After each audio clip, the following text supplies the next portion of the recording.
Challenging star Darshan ಅವರ ಕುರಿತಾದಂತ ಘಟನೆ. ಅಂದ್ರೆ ಕೊಲೆ ಸಂಬಂಧಪಟ್ಟಂತೆ ಅವ್ರನ್ನ ಅರೆಸ್ಟ್ ಮಾಡಿದ್ದಾರೆ. ಸೊ ಅರೆಸ್ಟ್ ಆಗೋದಕ್ಕೂ ಕಾರಣ, ಅಥವಾ ಅವರ ಆಪ್ತರು ಕೂಡ ಇವತ್ತು ಪೊಲೀಸ್ ವಶದಲ್ಲಿದ್ದು ತನಿಖೆ ನಡೆಸ್ತಾ ಇದ್ದಾರೆ ಅಂದ್ರೆ ಅದು ಕಾರಣ ಒಂದು ಹೆಣ್ಣು. ಎಸ್, ಅದು ಬೇರೆ ಯಾರು ಅಲ್ಲ, ಪವಿತ್ರ ಗೌಡ. ಇಷ್ಟಕ್ಕೂ ಯಾರು ಈ ಪವಿತ್ರ ಗೌಡ ಅಂದ್ರೆ ಅದರ ಹಿನ್ನೆಲೆ ಸಾಕಷ್ಟಿದೆ. ಪವಿತ್ರ ಗೌಡ ಅವ್ರ ಬಗ್ಗೆ ಒಂದಿಷ್ಟು ಜನಗಳಿಗೆ ಗೊತ್ತಿರಬಹುದು, ಆದ್ರೆ ಅವ್ರ ಹಿನ್ನೆಲೆ ಏನು ಅಂತೇಳಿ ನಾನು ಹೇಳ್ತೀನಿ. ಪವಿತ್ರ ಗೌಡ ಸುಮಾರು ವರ್ಷಗಳ ಹಿಂದೆ ಚಾಮರಾಜಪೇಟೆ ಅಂತ ಒಂದು ನಗರದಲ್ಲಿ ಒಂದು ಬಾಡಿಗೆ ಮನೇಲಿ ಇರ್ತಾರೆ. ಸೊ ಬಾಡಿಗೆ ಮನೆ ಇದ್ದಾಗ ಅಲ್ಲೊಂದು ಎದುರುಗಡೆ ಒಂದು ದಿನಸಿ ಅಂಗಡಿ ಇರುತ್ತೆ, ಅಂದ್ರೆ ಕಿರಾಣಿ ಅಂಗಡಿ. ಕಿರಾಣಿ ಅಂಗಡಿಯಲ್ಲಿ ದಿನಸಿನ ತಗೊಳ್ತಾ ಇರ್ತಾರೆ. ಅದೇ ಸಮಯದಲ್ಲಿ ಕಿರಾಣಿ ಅಂಗಡಿಯ ಮಾಲೀಕ ಅವರ ಮಗ ಸಂಜಯ್ ಅಂತೇಳಿ ಪರಿಚಯ ಆಗ್ತದೆ.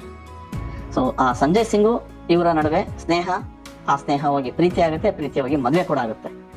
ಸೊ ಆರಂಭದಲ್ಲಿ ಮದುವೆ ಆದ ನಂತರ ಅವ್ರಿಗೊಂದು ಮಗು ಕೂಡ ಆಗ್ತದೆ. ಮಗು ಆದ ನಂತರ ಪವಿತ್ರ ಗೌಡ ಸಾಮಾನ್ಯವಾಗಿ ಎಲ್ಲ ಹೆಣ್ಮಕ್ಳಿಗೆ ಮಕ್ಕಳಾದ ತಕ್ಷಣ, ಅವರು ದಪ್ಪ ಆದ ತಕ್ಷಣ ಪವಿತ್ರ ಗೌಡ ಅವರು ಯಾವಾಗಲೂ ಸೌಂದರ್ಯಕ್ಕೆ ಹೆಚ್ಚು ಒತ್ತು ಕೊಡ್ತಾ ಇದ್ರು. ಹಾಗಾಗಿ ಏರೋಬಿಕ್ಸ್ ಮಾಡಿ ನನ್ನ ಸೌಂದರ್ಯನ ಇನ್ನಷ್ಟು ಹೆಚ್ಚಿಸ್ಕೋಬೇಕು ಅಂತ ಹೇಳಿ ತೀರ್ಮಾನ ಮಾಡ್ತಾರೆ. ಪವಿತ್ರ ಗೌಡ ಅವಾಗ ಏರೋಬಿಕ್ಸ್ ಸೇರ್ತಾರೆ. ಏರೋಬಿಕ್ಸ್ ಹೋದ್ಮೇಲೆ ಅಲ್ಲೊಬ್ಬ ನಟಿಯ ಪರಿಚಯ ಆಗ್ತದೆ. ಆ ನಟಿ ಒಂದು ರಿಯಾಲಿಟಿ ಶೋನಲ್ಲಿ ಸ್ಪರ್ಧಿಯಾಗಿರ್ತಾರೆ. ಅವ್ರ ಜೊತೆ ಸೇರಿ ಆ ಪರಿಚಯ ಜಾಸ್ತಿ ಆದಾಗ ಅವರಿಬ್ರು ಕೂಡ ನೈಟ್ ಪಾರ್ಟೀಸ್ಗಳಿಗೆ ಹೋಗಕ್ಕೆ ಶುರು ಮಾಡ್ತಾರೆ. ಸೊ ನೈಟ್ ಪಾರ್ಟೀಸ್ ಹೋದಾಗ ಅಲ್ಲಿ ಒಂದಿಷ್ಟು ಸೆಲೆಬ್ರಿಟಿಗಳು ಪರಿಚಯ ಆಗ್ತಾರೆ ಪವಿತ್ರ ಗೌಡಗೆ. ಆ ಟೈಮಲ್ಲಿ ಸ್ಟಾರ್ ನಟರು ಕೂಡ ಪವಿತ್ರ ಗೌಡಗೆ ಪರಿಚಯ ಆಗೋದು.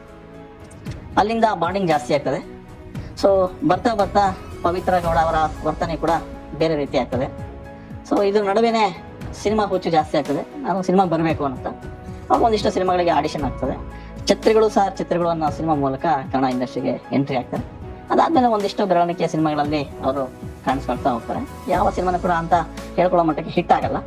ಆದ್ರೂ ಕೂಡ ಪವಿತ್ರ ಗೌಡ ರೀಸೆಂಟ್ ಒಂದು ಸಿನಿಮಾ ಬತಾಸ್ ಅಂತ ಒಂದು ಸಿನಿಮಾ, ಆ ಸಿನಿಮಾಗೆ ಆಡಿಷನ್ಗೆ ಹೋಗ್ತಾರೆ. ಆಡಿಷನ್ಗೆ ಹೋದ ನಂತರ ಆ ಸಿನಿಮಾ ಎಲ್ಲ ಮುಗಿಸ್ಕೊಂಡು ಶುರು ಆಗ್ಬೇಕು ಅನ್ನೋಷ್ಟರಲ್ಲಿ ಪವಿತ್ರ ಗೌಡ ಕಾಣಿಸ್ಕೊಳ್ಳಲ್ಲ. ಸೊ ಎಲ್ಲಿರ್ತಾರೆ ಅಂದ್ರೆ ಅಲ್ಲಿ ಸ್ಟಾರ್ ನಟರ ಜೊತೆಗೆ ಬಾಂಡಿಂಗ್ ಜಾಸ್ತಿ ಇದ್ದಿದ್ದರಿಂದ ಅವರ ಒಡನಾಟ ಜಾಸ್ತಿ ಆಗುತ್ತೆ. ಸೊ ಯಾವ ಸಿನಿಮಾನು ಮಾಡೋದಿಲ್ಲ. ಅಲ್ಲಿಂದ ಪವಿತ್ರ ಗೌಡ ಅವರ ಬೇರೆ ರೀತಿಯಾದಂಥದ್ದು ಸಿಗ್ತದೆ. ಇಷ್ಟಕ್ಕೂ ಪವಿತ್ರ ಗೌಡ ಮೊದಲನೇ ಪತಿ ಸಂಜಯ್ ಸಿಂಗ್ ಇದ್ದಲ್ಲ, ಆ ಸಂಜಯ್ ಸಿಂಗ್ ಜೊತೆಗಿನ ಆ ದಾಂಪತ್ಯಕ್ಕೆ ಬ್ರೇಕ್ ಹಾಕ್ಬೇಕಂತ ಹೇಳಿ ತೀರ್ಮಾನ ಮಾಡ್ತಾರೆ. ಸೊ ಅವ್ರನ್ನು ಕರೆಸಿ ಡೈರೆಕ್ಟಾಗಿ ಹೇಳಿ ಬೆದರಿಸಿ ಸೊ ಅಲ್ಲಿಂದ ಅವ್ರನ್ನ ಹೊರ ಹಾಕ್ತಾರೆ. ಸೊ ಮಗಳ ಜೊತೆಗೆ ವಾಸ ಮಾಡ್ತಾರೆ.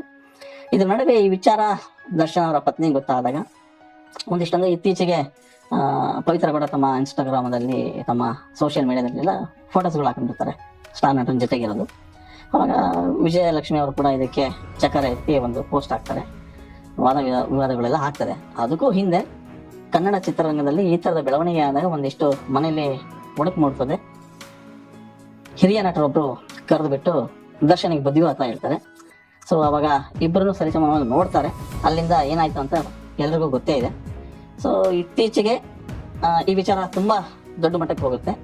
ಅದಾದ ನಂತರ ಒಬ್ಬ ದರ್ಶನ್ ಫ್ಯಾನ್ ಅವರು, ಚಿತ್ರದುರ್ಗದ ರೇಣುಕಾ ಸ್ವಾಮಿ ಅವರು ಒಂದು ಪೋಸ್ಟ್ ಹಾಕ್ತಾರೆ, ಅಂದ್ರೆ ಒಂದು ಮೆಸೇಜ್ ಹಾಕ್ತಾರೆ ಪವಿತ್ರ ಗೌಡಗೆ.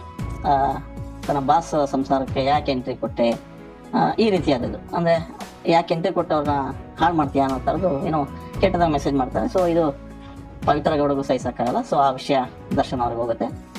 ಕರೆದು ವಾದ ಮಾಡಬೇಕು ಅಂದಾಗ ಏನು ಘಟನೆ ಆಗಿದೆ ಇಷ್ಟೆಲ್ಲ ಆಗೋದಕ್ಕೆ ಕಾರಣ ಆಯಿತು. ಮೂಲತಃ ಪವಿತ್ರ ಗೌಡ ಅವರು ಆರಂಭದ ದಿನಗಳಲ್ಲಿ ಹೇಗಿದ್ರು, ದರ್ಶನ್ ಅವರ ಪರಿಚಯ ಆದ ನಂತರ ಅವರ ಬೆಳವಣಿಗೆ ಯಾವ ರೀತಿ ಆಯಿತು ಅದು ಎಲ್ರಿಗೂ ಗೊತ್ತಾದದ್ದೇ.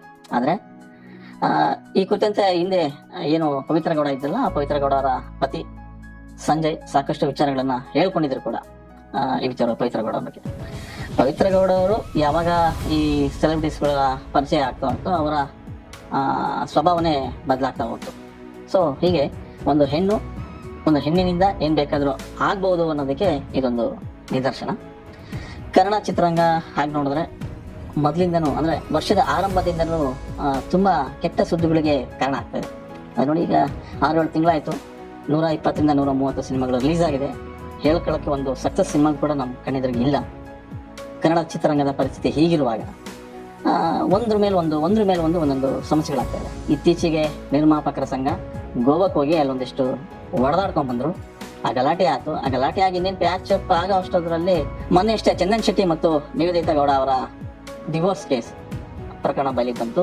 ಅದಾದ ನಂತರ ಯುವರಾಜ್ ಕುಮಾರ್ ಮತ್ತೆ ಶ್ರೀದೇವಿ ಅವರ ಡಿವೋರ್ಸ್ ಕೂಡ ಅರ್ಜಿ ಕೋರ್ಟಲ್ಲಿದೆ, ಅದು ಕೂಡ ಪ್ರಕರಣ ಬಯಲಿಗೆ ಬಂತು. ಅದಾದ ನಂತರ ಇವತ್ತು ಒಂದು ಕೊಲೆ ಕೇಸಿಗೆ ಸಂಬಂಧಪಟ್ಟಂಗೆ ದರ್ಶನ್ ಅವರು ವಶಕ್ಕೆ ಪಡ್ಕೊಂಡು ವಿಚಾರಣೆ ಮಾಡ್ತಾ ಇದ್ದಾರೆ. ಸೊ ಕನ್ನಡ ಚಿತ್ರರಂಗದ ಬಗ್ಗೆ ಆಲ್ರೆಡಿ ಬೇರೆ ಚಿತ್ರರಂಗ ಸಾಕಷ್ಟು ನಿರೀಕ್ಷಣೆ ಇಟ್ಕೊಂಡಿತ್ತು. ಆದರೆ ಈ ತರ ಒಂದ್ರ ಮೇಲೆ ಒಂದು ಕೆಟ್ಟ ಸುದ್ದಿಗಳನ್ನ ಬರ್ತಾ ಇದ್ರೆ, ನೋಡ್ತಾ ಇದ್ರೆ ನೋಡೋರಿಗೆ, ಪ್ರೇಕ್ಷಕರಿಗೆ ಒಂಥರ ಕನ್ನಡ ಚಿತ್ರರಂಗದ ಮೇಲೆ ಒಂಥರ ಒಂದು ರೀತಿಯ ಬೇಸರ ಅನ್ಸದೆ. ಸೊ ಅದೇನೋ ಗೊತ್ತಿಲ್ಲ, ಕನ್ನಡ ಸಿನಿಮಾ ರಂಗದಲ್ಲಿ ಆಗಾಗ ಇಂತಹ ಘಟನೆಗಳು ನಡೀತಾನೆ ಇರ್ತವೆ. ಅದರಲ್ಲೂ ದರ್ಶನ್ ವಿಚಾರದಲ್ಲಿ ಆರಂಭದಿಂದಲೂ ದರ್ಶನ್ ಏನೇ ಮಾಡಿದ್ರು ಅಂದ್ರೆ, ದರ್ಶನ್ ಯಾವ ರೀತಿ ಆಗಿದ್ದಾರೆ ಅಂದ್ರೆ, ದರ್ಶನ್ ಅಂದ್ರೆ ಕಾಂಟ್ರವರ್ಸಿ ಅಂದ್ರೆ ದರ್ಶನ್ ಅನ್ನೋ ಮಟ್ಟಕ್ಕೆ ಬಂದ್ಬಿಟ್ಟಿತ್ತು. ಸೊ ನಿಮಗೆ ಗೊತ್ತು, ಯಾವ ಕ್ಯಾಮರಾ ಕಂಡ ತಕ್ಷಣ ಒಂದಿಷ್ಟು ಮಾತಾಡ್ತಾ ಇದ್ರು, ಅಗ್ರೆಸಿವ್ ಆಗಿ ಏನೇನೋ ಹೇಳೋರು, ಅದು ಇನ್ನೆಲ್ಲೋ ಆಗೋದು. ಫ್ಯಾನ್ಸ್ ವಾರ್ ಕೂಡ ಶುರುವಾಗ್ತಾ ಬಂತು. ಹೊಸಪೇಟೆಲ್ ಒಂದು ಘಟನೆ ಆಯ್ತು, ಅದಾದ ನಂತರ ಏನೇನೋ ಘಟನೆಗಳಾಗ್ತಾ ಬಂದು. ಇಷ್ಟಾದ್ರೂ ಕೂಡ ಈ ಪ್ರಕರಣದಲ್ಲಿ ಅಂದ್ರೆ ಕನ್ನಡ ಚಿತ್ರರಂಗದಲ್ಲಿ ಯಾವತ್ತೂ ಕೂಡ ಇಂಥದ್ದೊಂದು ಘಟನೆ ನಡೆದಿರಲಿಲ್ಲ. ಅಂದ್ರೆ ಒಂದು ಕೊಲೆಗೆ ಸಂಬಂಧಪಟ್ಟಂಗೆ ಒಬ್ಬ ಸ್ಟಾರ್ನ ಕರೆದು ವಿಚಾರಣೆ ಮಾಡ್ತಾರೆ ಅನ್ನೋದು ಅದು ತುಂಬಾ ದೊಡ್ಡ ಸುದ್ದಿ, ಮತ್ತೆ ಒಂದು ರೀತಿಯ ಅಚ್ಚರಿ ಮತ್ತು ಆಘಾತ ಅಂತ ಹೇಳ್ಬೋದು. ಅದೇನೇ ಇರಲಿ, ಸದ್ಯದ ಮಟ್ಟಿಗೆ ಕನ್ನಡ ಚಿತ್ರರಂಗ ಹಾಟ್ ಸುದ್ದಿ ಕೊಡ್ತಾ ಇದೆ ಈ ತರದ ವಿಚಾರಗಳಿಗೆ. ಅಂದ್ರೆ ದೊಡ್ಡ ಸಕ್ಸಸ್ಫುಲ್ ಸಿನಿಮಾಗಳನ್ನ ಕೊಡೋ ಮಟ್ಟದಲ್ಲೇನು ಈ ವರ್ಷ ಆಗಿರಲಿಲ್ಲ. ಕಳೆದ ವರ್ಷನೂ ಅದೇ ಪರಿಸ್ಥಿತಿಯಲ್ಲಿ ಇತ್ತು. ಈಗ ನೋಡಿದ್ರೆ ಇಂಥದ್ದೊಂದು ಜಾಸ್ತಿ ಸುದ್ದಿ ಆಗ್ತಾ ಇದೆ. ಅಂದಾಗೆ ಈ ಪ್ರಕರಣ ಸದ್ಯದ ಪೊಲೀಸ್ ಸ್ಟೇಷನ್ ವಿಚಾರಣೆ ಹಂತದಲ್ಲಿದೆ. ಇನ್ನು 1-2 ದಿನದಲ್ಲಿ ಏನೆಲ್ಲ ಬೆಳವಣಿಗೆ ಆಗುತ್ತೆ ಅನ್ನೋದನ್ನ ಕಾದು ನೋಡಬೇಕು.